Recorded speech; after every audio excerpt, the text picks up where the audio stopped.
The human immunodeficiency virus wants you to know that it's sorry. This has all been a terrible mistake. The fear, the suffering, the sorrow. It never intended for things to be this way. It understands if you hate it. Sometimes it hates itself. The human immunodeficiency virus wants to call you home. It feels comfortable in your cells. It feels you are a safe neighbor around whom to bring forth its daughters. Sometimes it can't tell whether it's attacking you or defending itself. It thinks this might be an allergic reaction. Sometimes it thinks you need a little time to adjust to one another. It might take 30,000 years or so, but its cousin, feline immunodeficiency virus, has settled into a workable relationship with many wild cats, and so it feels hopeful.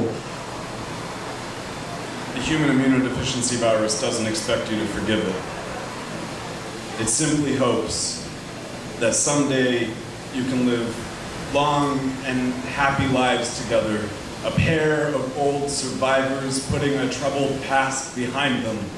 It simply hopes that someday it can live a quiet life in your bloodstream without you noticing. The human immunodeficiency virus thinks you have a lot in common. It feels you share similar challenges and can learn a lot from one another.